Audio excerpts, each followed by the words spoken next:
Halo, selamat datang kembali di channel Removie. Film yang akan kita dongengkan kali ini berjudul Earth vs The Spider 2001. Mimin ucapkan selamat bergabung buat yang baru pertama kali berkunjung. Mantap.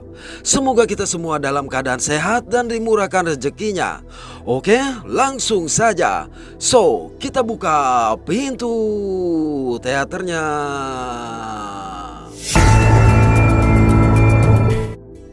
Suatu pagi, seorang pemuda bernama Quentin terbangun akibat suara jam wakernya berdering. Quentin adalah seorang security yang tinggal di sebuah apartemen bobrok pada lingkungan yang kumuh bersama anjingnya yang bernama Thor. Pagi itu saat Quentin tengah mengenakan seragam, ia mendengar pintu apartemen tetangganya tertutup. Menyadari hal itu, Quentin segera keluar untuk menyapa tetangga cantiknya yang bernama Stephanie. Quentin berharap bisa berangkat bersama sembari mengobrol dengan gadis yang ia sukai ini. Jadi Stephanie sengaja pindah ke apartemen itu agar lebih dekat dengan tempatnya bekerja. Baru saja keluar dari gedung apartemen, dua orang preman langsung menghadang mereka dan melecehkan Stephanie. Sebagai seorang pria, sontak Quentin mencoba menghentikan mereka. Sayang, tampang Quentin yang begitu culun membuat mereka tidak menghormatinya. Melihatnya, Stephanie maju dan mengajak Quentin pergi. Meski selamat dari amukan kedua preman tadi, tindakan Stephanie justru membuat Quentin merasa malu sehingga bergegas meninggalkan sang gadis seorang diri. Quentin lantas singgah ke toko buku komik dan mainan milik seorang rekan bernama Han. Han menunjukkan sebuah miniatur karakter superhero yang berharga mahal. Menyadari Quentin sangat terpesona dengan miniatur tersebut, maka Han berjanji untuk menyimpannya sampai Quentin memiliki cukup uang untuk membeli. Han yang juga mengetahui Quentin adalah seorang penggemar karakter Spider-Man memberikan edisi terbaru dari buku komik tersebut. Alhasil dalam sekejap Quentin melupakan rasa malunya tadi dan dengan semangat berangkat ke tempat dia bekerja di sebuah lab biokimia. Di lab ini Quentin bertugas bersama seorang security tua bernama Nick. Hari itu saat berpatroli memeriksa setiap ruangan, mereka berdua mencoba mengintip para ilmuwan yang tengah bereksperimen dengan laba-laba. Mereka menyaksikan seekor laba-laba yang diinjeksi menggunakan sebuah alat berisi cairan berwarna merah. Sayang, salah satu ilmuwan dengan cepat menutup tirai sehingga tontonan mereka harus berakhir. Malam hari, sebelum shift mereka berakhir, Quentin melakukan patroli sedangkan Nick memperhatikan monitor CCTV. Sekepergian Nick, tiba-tiba melihat orang bertopeng yang menyeret seorang ilmuwan ke lab, maka Nick langsung menekan tombol alarm. Malang alarm juga sudah dirusak. Akibat hal ini, dengan berbekal semprotan merica, Nick bergegas mendatangi TKP seorang diri. Tak berselang lama, Quentin yang kembali ke ruang keamanan melihat dari monitor CCTV seorang penjahat bersenjata yang menyandera Nick. Oleh karenanya Quentin bergegas menuju ke sana. Tapi begitu akan membuka pintu, bersamaan dengan itu pula seorang polisi yang datang menghentikan Quentin. Polisi yang datang atas panggilan darurat ini berkata bagian itu adalah tugas polisi. Alhasil ketika kedua polisi akan menerobos masuk, Quentin juga langsung menghentikan salah satu polisi sehingga yang masuk hanya rekannya saja. Dari situ baku tembak tak bisa dihindari.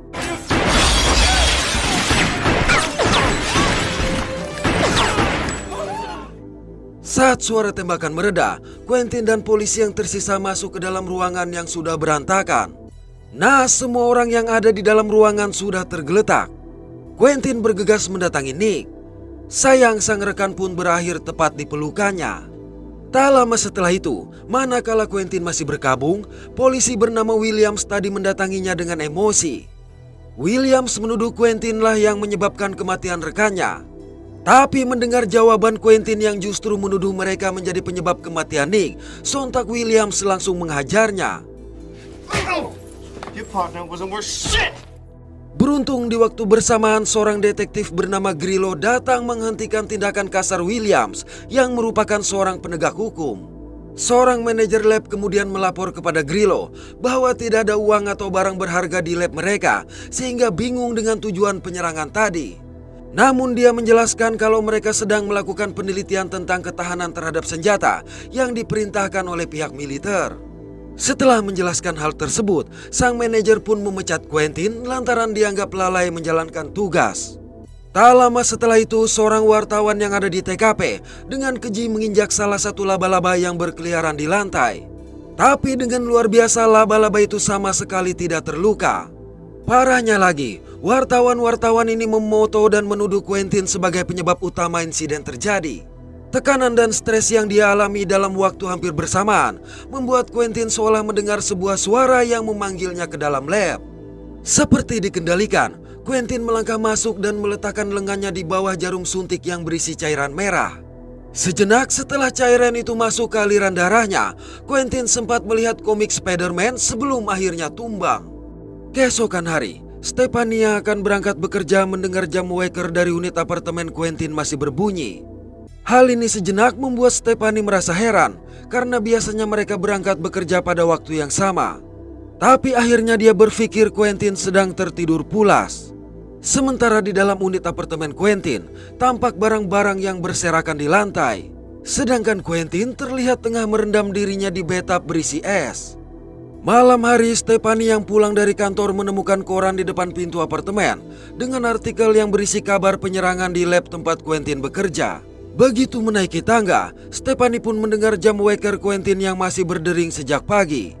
Hal yang membuat Stephanie khawatir akan kondisi Quentin ini memaksanya untuk memeriksa. Mendapati pintu apartemen Quentin tidak terkunci, maka Stephanie memutuskan masuk.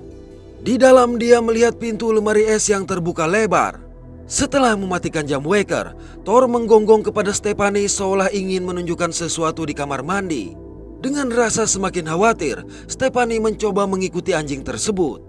Kekhawatiran Stephanie bertambah ketika menemukan bekas cairan merah di bathtub hingga secara mengejutkan. Kemunculan Quentin ini sempat membuat Stephanie terperanjat. Saat Stephanie bertanya mengenai peristiwa yang terjadi di lab, Quentin menceritakan kejadian yang sebenarnya. Dikarenakan Quentin yang merasa tidak enak badan, maka Stephanie mencoba merawatnya. Namun Stephanie langsung kecewa ketika melihat bekas tusukan suntik di lengan Quentin. Stephanie mengira Quentin adalah seorang jangkis. Tapi Quentin meyakinkan bahwa rasa kesal dan frustasi yang dialaminya menyebabkan dia tidak sengaja tertusuk sesuatu di lab. Mendengar itu, Stephanie menjadi tenang dan menyampaikan bela sungkawa atas tewasnya Nick. Quentin mengaku merasa lelah menjadi orang baik dan ingin berubah. Hanya saja Stephanie berkata dirinya menyukai orang baik seperti Quentin sebelum akhirnya berpamitan pulang. Sekepergian Stephanie, tiba-tiba keesokan pagi Quentin terbangun dengan perasaan sangat lapar. Dia pun memasak semua persediaan makanan yang dimiliki dan dengan rakus mengkonsumsi semua makanan tersebut. Pada malam hari, Quentin mengenakan pakaian serba hitam dan dengan sedih menatap foto dirinya bersama almarhum Nick. Rupanya malam itu, Quentin pergi ke sebuah bar yang menjadi tempat tongkrongan para polisi. Di sana ia mengawasi William yang sedang bersenang-senang dengan seorang wanita. Bisa jadi Quentin berniat membalas kematian Nick. Seorang bartender yang memperhatikan tato di lengan Quentin mengajaknya bicara dan menceritakan tentang tato yang juga ia miliki. Tapi di sisi lain, Quentin sendiri heran menemukan garis-garis hitam yang menyerupai jaring laba-laba di lengannya tersebut. Untuk mengalihkan pembicaraan, Quentin mencoba bertanya apakah William akan pulang sendiri atau dengan wanita yang bersamanya. Mendengar itu, sang bartender meminta Quentin agar tidak membuat masalah dengan William yang memiliki temperamen buruk. Bartender juga memberitahu bahwa wanita tersebut adalah istri dari detektif Grillo. Menurut rumor yang beredar, Grillo tidak dihormati oleh sesama polisi bahkan istrinya sendiri. Karena 6 bulan yang lalu, seorang penjahat menghabisi rekan Grillo, tapi Grillo tidak dapat menyerang balik sehingga dianggap sebagai pengecut. Kisah ini sempat membuat Quentin terdiam lantaran mengerti bagaimana rasanya berada di posisi Grillo. Tak lama setelah itu, detektif Grillo pun masuk ke bar. Walau merasa terpukul dengan perselingkuhan yang tepat terjadi di hadapannya, Grillo dengan tenang mendekati meja Williams dan meminta sang istri pulang. Anehnya, William yang jelas-jelas berselingkuh ini justru mendebat Grillo dan mengungkit kematian rekan mereka masing-masing. Tidak ingin larut dalam perdebatan, Grillo memutuskan untuk membawa pulang istrinya dengan paksa. Melihat William yang sendirian, Quentin berniat mendatangi. Tapi seorang wanita lain lagi menemui William sehingga Quentin memutuskan pergi. Stephanie yang sampai di apartemen mendengar suara pintu dibanting tapi tidak melihat siapa-siapa. Dan saat akan membuka pintu, tiba-tiba akibat serangan dari pria tak dikenal ini, Stephanie berusaha melawan. Namun tenaga sang penjahat jauh lebih kuat. Di luar apartemen, Quentin yang tengah mengobrol bersama seorang tunawisma mendadak merasakan sesuatu yang buruk sedang terjadi di dalam. Untuk itu dia bergegas masuk dan menemukan kunci apartemen Stephanie di tangga. Tepat di saat pria tak dikenal mulai melepaskan pakaian Stephanie yang pingsan, bersamaan dengan itu pula Quentin datang. Lalu dengan sebuah gerakan, Quentin sendiri terkejut, menyadari dorongannya bisa melemparkan pria itu beberapa meter hingga mendobrak pintu apartemen lain. Tapi melihat Stephanie mulai siuman, Quentin lebih memilih untuk tetap menjadi superhero misterius sehingga segera pergi menerobos jendela. Sampai di luar, Quentin mendapati tato di lengannya yang semakin membesar. Beberapa waktu berselang, polisi yang dipimpin oleh Grillo tiba di lokasi kejadian. Berdasarkan kondisi tubuh si penjahat, mereka berasumsi bahwa lehernya patah akibat lemparan yang sangat kuat. Grillo kemudian meminta Stephanie untuk mendeskripsikan pria yang menyelamatkannya. Sayang Stephanie tidak dapat mengingat wajah pria yang dimaksud.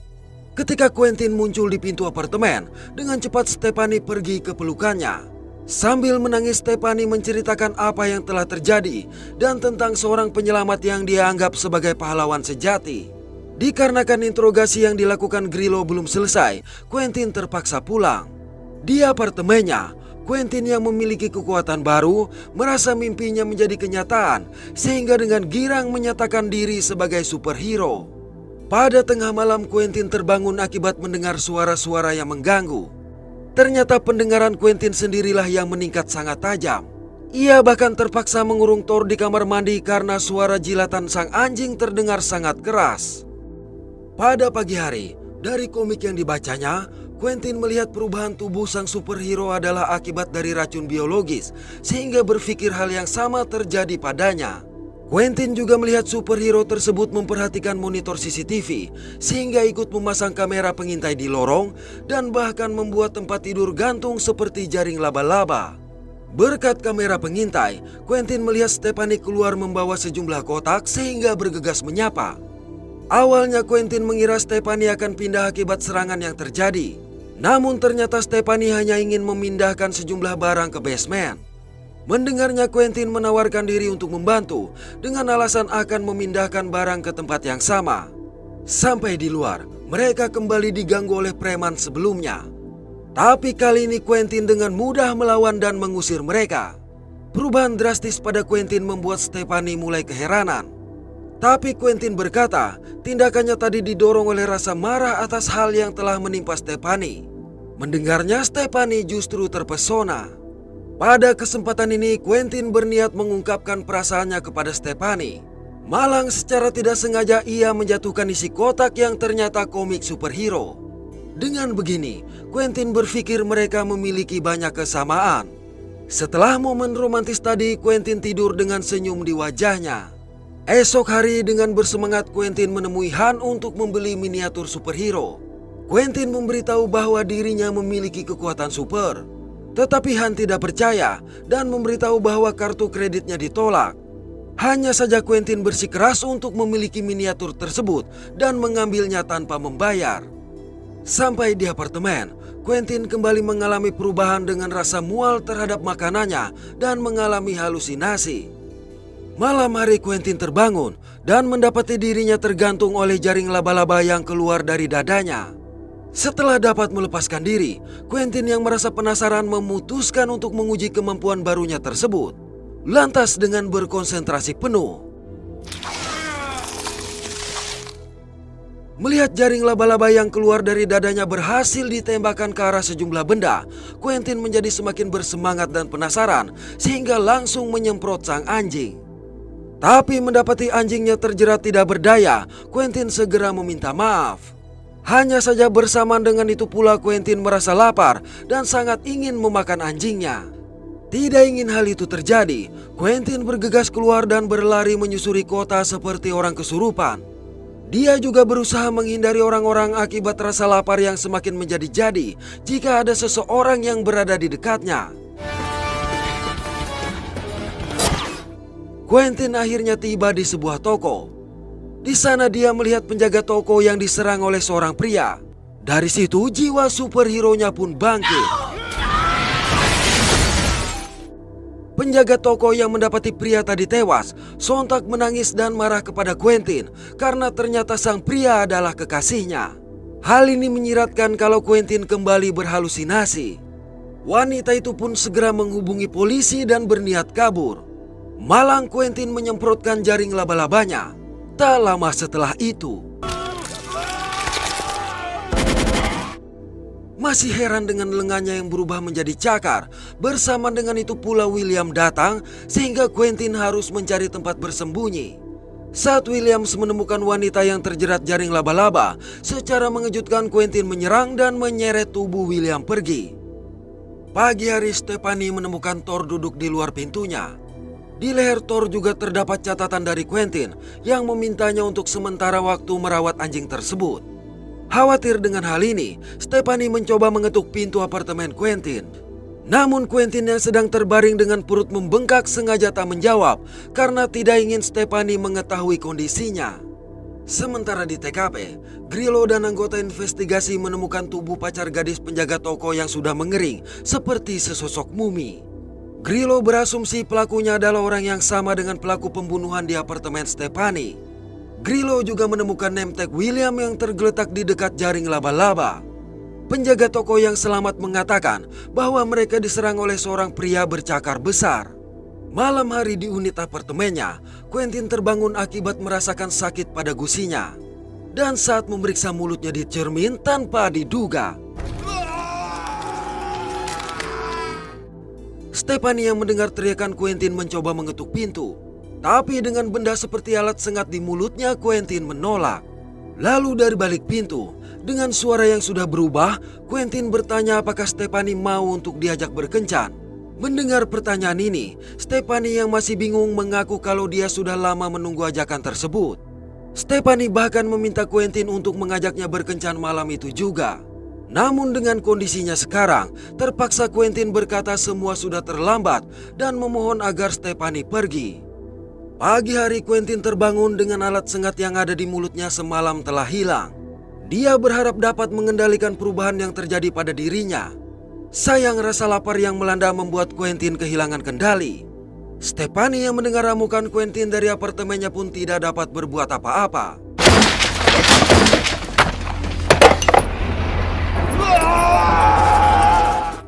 Setelah itu, Quentin sengaja memancing kedua preman untuk masuk ke basement dan memakan mereka. Di pagi hari, Grillo mencoba kembali ke apartemen Stephanie untuk melanjutkan penyelidikan. Namun di dekat basement ia menemukan jaring laba-laba yang persis seperti di toko sebelumnya. Lantaran pintu basement tidak dapat dibuka, maka Grillo memutuskan untuk mengambil sampel jaring laba-laba yang menempel di sana. Grillo kemudian membawa sampel tersebut ke lab biokimia karena sebelumnya telah mengetahui lab itu melakukan penelitian terhadap laba-laba. Tapi pimpinan lab menolak dengan alasan tempat mereka bukanlah lab forensik dan berusaha merahasiakan penelitian yang mereka lakukan di sana. Hanya saja Grillo yang sudah mendapat penjelasan dari manajer lab mengancam akan mempublikasikan hal tersebut. Berada di bawah ancaman, akhirnya pimpinan lab mengakui tentang penelitian terhadap laba-laba yang mereka lakukan guna mengetahui kemampuan makhluk tersebut dalam beregenerasi dan keinginan mereka yang tidak tertahankan untuk memusnahkan mangsa sebanyak mungkin. Hanya saja mereka sama sekali belum pernah menyuntikkan sampel laba-laba ke manusia. Malam hari Quentin menerobos masuk ke toko Han. Dengan suara yang mengerikan, Quentin meminta Han tidak bergerak karena gerakan itu akan memancing naluri membunuhnya. Quentin menjelaskan tentang kekuatan super yang ia sampaikan sebelumnya kepada Han. Namun kekuatan itu sekarang membuatnya merasa sangat lapar. Quentin juga membayar harga miniatur yang dia ambil dan meminta Han memberitahu kelemahan manusia laba-laba. Han berkata bahwa laba-laba Avenger memiliki hati manusia dan jika berhenti berdetak maka superhero juga akan mati. Mendengar itu, Quentin pun pergi sembari menahan keinginan untuk memakan rekannya tadi. Grillo yang masih penasaran dengan basement apartemen Stephanie memutuskan untuk kembali ke sana. Sementara dari sebuah mobil, tampak istri Grillo yang mengikutinya. Tujuan wanita ini adalah untuk mengetahui keberadaan William yang mendadak menghilang dan menduga suaminya sengaja menutupi hal itu. Grillo memutuskan masuk ke basement apartemen yang pintunya sudah terbuka. Di dalam dia menemukan pemandangan yang mengerikan, di mana terdapat sejumlah kepompong yang membalut tubuh manusia. Dari salah satu kepompong, Grillo menemukan Williams yang masih hidup dan memohon agar dihabisi. Ketika Grillo mencoba mengeluarkan Williams, istrinya yang memanggil menyebabkan perhatian Grillo teralihkan. Alhasil William yang tangannya sudah terlepas menggunakan kesempatan tersebut untuk mengambil senjata dan menghabisi diri sendiri. Bersamaan dengan itu, mendengar jeritan sang istri, Grillo bergegas mengejar. Melihat kehadiran Grillo, pria yang menyerang istrinya langsung kabur memanjat gedung layaknya sosok Spider-Man. Nas kedatangan Grillo sudah terlambat karena sang istri yang wajahnya mulai membiru ini tidak terselamatkan lagi. Di dalam apartemen, Stephanie yang baru saja pulang melihat sosok Quentin berdiri di ujung koridor. Namun secara mengejutkan, Quentin yang telah kehilangan kendali ini pun menunjukkan suara dan wajah mengerikan, serta 6 cakar yang mencuat dari belakang punggungnya. Pemandangan mengerikan ini sontak membuat Stephanie berteriak histeris. Mendengar suara jeritan Stephanie, Grillo bergegas naik. Malang lagi-lagi detektif ini terlambat. Melihat sejumlah orang yang panik berhamburan keluar dari gedung seberang, Grillo kembali mencoba mendatangi. Di dalam gedung, Grillo menemukan Stephanie yang terjerat ke jaring laba-laba besar. Tak berselang lama, Quentin pun menampakkan diri tepat di hadapan Grillo. Dalam kondisi yang sudah sepenuhnya berubah menjadi laba-laba, Quentin masih dapat berbicara untuk meminta Grillo menembak jantungnya agar Stephanie bisa selamat. Namun Stephanie melarang karena percaya belum terlambat untuk menyelamatkan Quentin. Walaupun begitu, Quentin yakin dirinya tidak bisa ditolong lagi. Oleh sebab itu, Quentin sengaja melompat ke arah Stephanie sehingga Grillo yang tidak memiliki pilihan terpaksa melepaskan timah panas. Pada momen ini Stephanie sempat mengucapkan terima kasih kepada Quentin yang telah berusaha menyelamatkannya dengan mengorbankan nyawa sendiri. Beberapa hari berlalu, terdengar Han menawarkan buku komik edisi terbatas yang menceritakan tentang superhero bernama Quentin. Oke, terima kasih sudah menonton sampai pada akhir konten ini. Mohon maaf atas ketidaksempurnaan dari kami. Semoga terhibur dan sehat selalu. Mantap.